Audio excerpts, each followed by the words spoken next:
totally free. Just search. Hello, everyone, and welcome back to the GSMC Fantasy Sports Podcast. We come back to another comment from Matthew here saying that his wide receiver room is Nico Collins and Mike Evans, putting Mike Evans in the flex in a PPR league. I think that's a good decision. I like this wide receiver room a lot. It is very heavily reliant on how their quarterbacks play, as both Stroud and Baker have shown a little bit of struggle in the past couple of weeks, but overall, it's still a nice wide receiver room. They are going to get the lion's share of targets in their respective offenses. So overall, I think your wide receiver room is set, and it just makes this trade look even better because Ayuk is a valuable asset as well, whether on the flex or on your bench, especially in a PPR league as well. So I really like that. But for our third segment of today's show, we are going to be looking at some bold fantasy predictions I made before Week 3 games. Could come back to bite me in the future, but these are just some of the bold predictions that kind of stand out in my mind when I think about the Week 4 games upcoming. Without further ado, let's jump right into our first one. And the first one I have of the day is Geno Smith and Jared Goff giving us an instant fantasy classic Monday night. That is, both of them, we're looking at top 10 to top 5 fantasy performances out of these guys. And this is a pretty bold kind of take here from me. But I think both of these guys are capable of doing it. And the reason why I picked it is because this matchup is always fun. This is kind of becoming one of those low-key NFC rivalries, not like a huge one, but over the past couple of years, these teams have played each other, and they have been instant classics. Both of these quarterbacks performing well in these games. But both of them also have injury concerns to worry about as well. So it could call for a lot of short to intermediate passes, getting the ball out quickly, which is what both of these quarterbacks, I think, do the best, almost better than anyone else in the league in terms of how their offenses are set up for them. Let's look at the Seahawks side of things. They have lost a lot of talent on the offense. They're down Kenneth Walker. They're down a lot of linemen. They're down to their third string, I believe, right tackle, Stone Forsythe right now. So I truly expect that Geno Smith is going to have to continue to get the ball out quickly. He's been doing it very well over the past couple of weeks.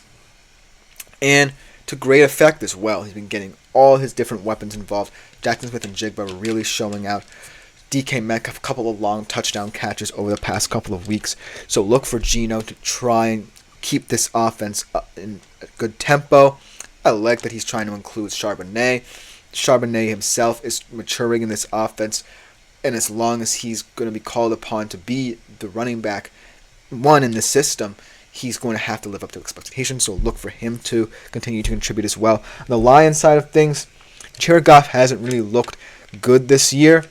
But I think this is one of those games where he's going to test a Seattle defense that, while has looked like one of the best in the NFL, really hasn't played anyone. They played rookie Bo Nix, Skylar Thompson, the backup in Miami, and I'm blanking out who else they played. They played Jacoby Brissett. So that's not the best 3-game slate. It's an easy kind of 3-game slate for Seattle. So this is the first real test. But he also has some offense concerns where Laporta might be out in this game. Amon-Ra has had an up and down start to the year. Jameson Williams as well. When he distributes the ball to him, he's a very dynamic player, but it's all about, Goff. If Goff is not looking like himself, then this Lions offense won't look like itself. And they really have started to rely more upon that duo in the backfield in Montgomery and Gibbs. As Andre says, what's up with K9? He's made of glass. Man. A lot of people, myself included, think that, if K9 comes back for the Seattle squad, he immediately makes it better. We saw what he did in that first game where he completely, as Charbonnet though said, as he says, Charbonnet got me 25 points though, haha. So we'll see. I do like the fact that Charbonnet is one of those weird backs, as T-Money enters the chat. Been a long time since we've said that name in this chat room. Welcome back, T-Money. Should I trade Connor and JMO for JT? I'm blanking on who that is right now, but James Conner and JMO for... I really don't know who JT is. JT. I'm blanking right now, but James Conner, let's see who you're trading away first before I try to figure out who JT is. Connor and JMO, they're two players who I really like to start the year, but James Conner is one of those guys who the Arizona offense is going to be up and down because the Arizona offense is still trying to figure out some kinks, fix, and adjust. As Jonathan Taylor is the name. I was wondering why I wasn't getting around to it. And JMO is one of those players that we talked about. Also kind of a Jekyll and Hyde performer. So Jonathan Taylor, first really good performance from him of the year against the Bears. And also in that system, I feel like he's going to have to help Anthony Richardson. So that is an interesting trade. I would accept it, even though, we'll see, especially in this game against Seattle, if Jameson Williams is, worth, anything in fantasy right now at this point, and James Conner as well, as his season with the Cardinals goes along. But I really like that trade because Jonathan Taylor actually adds a lot of value. As T-Money also updates us on his team, Burrow, Josh Jacobs, James Conner, CeeDee Lamb, Jamar Chase, Dalton Kincaid, DK Metcalf, Jameson Williams, Jerome Ford, Xavier Worthy, Darnell Mooney, Christian Watson, and Jonathan Brooks. I traded away Mahomes, London Ridley for Burrow and Chase. So I think that adding another running back to this room is very good because I don't like Jerome Ford kind of as your bench guy. And if you trade away Connors, it just fits in nicely as well. So I would accept this trade. As Terrell T also entered the chat. Should I start Deontay over Higgins? That's an interesting one as well because Deontay Johnson really showed that he could be a wide receiver one, even if Andy Dalton is starting. And T. Higgins really hasn't impressed me. Had an interesting game, but really didn't show me much in that game. So I think that it could be a value. No, I think that Andy Dalton really has rejuvenated this offense, and Deontay Johnson is kind of the best weapon they have out of all their skill position players, when it's all said and done. So I really like that. As Andre says, oh man, I think Mahomes is better than the line. That's an interesting opinion. Burrow is kind of one of those guys who right now is at a tough spot, but he did have some bright spots. Had a big game last night against Washington, even in that loss. So who knows? I project that him and Chase will be an interesting QB wide receiver duo to look out for. And they have some easy wins coming up, or easy games coming up. But overall, I think that both of these interesting trades concerning Bengals players in different skill positions are very intriguing. Thank you for all your comments, guys. But back to this interesting game. I just think that this game can be an instant classic right away. It's going to be a very litmus test-like game for both of these teams to see where they really stand in terms of the hierarchy of the NFC. But another one that's kind of more of a betting prediction than an overall fantasy prediction, as Team Money says, yeah, I like Mahomes too, trust. I took him in the fourth, but I wanted Chase. Again, it's QB over wide receiver, right? As he also says, because Chase and CeeDee could carry me. Yeah, I think that right now, wide receiver could be potentially more kind of pivotal position in terms of how it stands in the hierarchy of fantasy football positions right now. As QB, any given week, anyone could be the top QB, especially through the first couple weeks of the season. I've talked about a lot of different guys at the QB position really having fascinating performances. As Andre also says, Chase way better than London, though, and you got the stack. You're chilling. I really like this team that Team Money put out, so I agree with Andre as well, and I agree that Jamar Chase and CeeDee Lamb, although CeeDee has kind of had a sketchy start to the season, I really like. But I do want to get to this prediction because it's more of a betting one if you're looking to bet on this game in terms of how I think this game will play out. Broncos Jets hits the under, and the reason why I think this is, even though we saw a nice little game for the Jets offense, I really was impressed by the Broncos as well. As Team Money says, yeah, and I love Mahomes, I agree, he's good. But for fantasy, he has been mid. I kind of agree right now to start off the year. He himself is admitting that they have been good, as Team Money says, and they look lost. Not going to lie, the Chiefs are my fave team.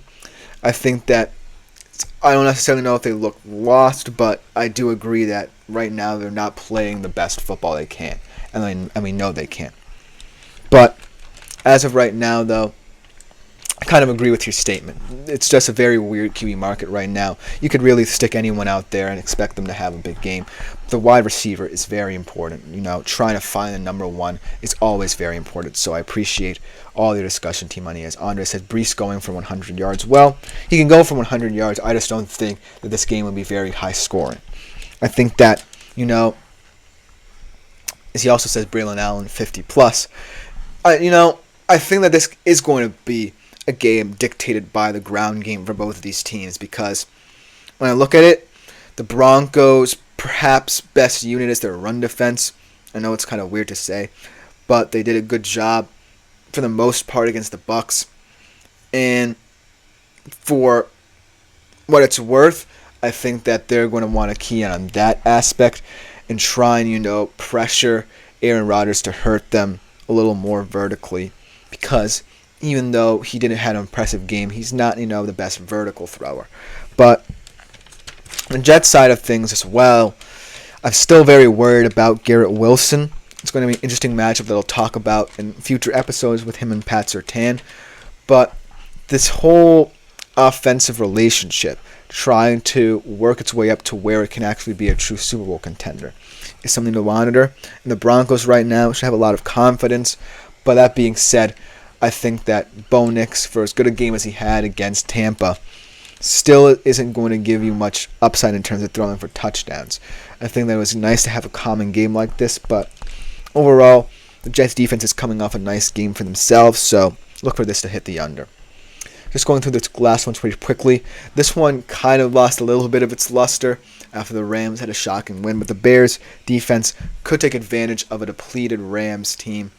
I still think that this will stand up the test of time, because the Bears, no matter what their offense does, still have one of the more underrated defenses in the league, and it's always going to keep them in games. I think that Matthew Stafford still in this game will try and decipher who he wants to be his top receiver, who he relies upon as his top receiver, and it could contribute to a feisty Bears secondary led by Jalen Johnson, Reek Stevenson, and Kyler Gordon in terms of helping them, create turnovers as well. And this Bears defense, for nothing, can really shock a lot of people. So I just wanted to update you quickly on that front as well. And then the last one that I want to go through quickly before we head to the break.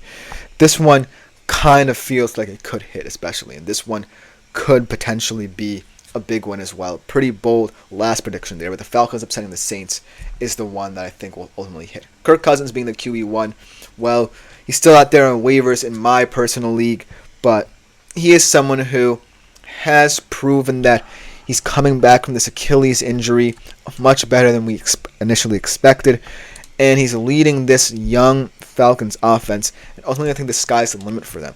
I still think in the NFC South you might want to take the Saints as the ultimate divisional winner, but the Falcons just have a lot of upside right now.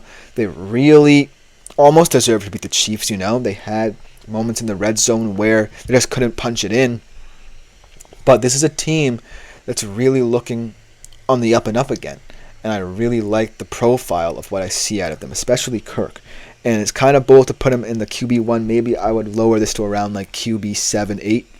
But I still think this is an interesting proposition of a game right here. It's going to be a gritty NFC South game that I really am looking forward to. But let me know what you guys think in the comments about my predictions. You can be as skeptical as you wish. You can be as interested as you wish.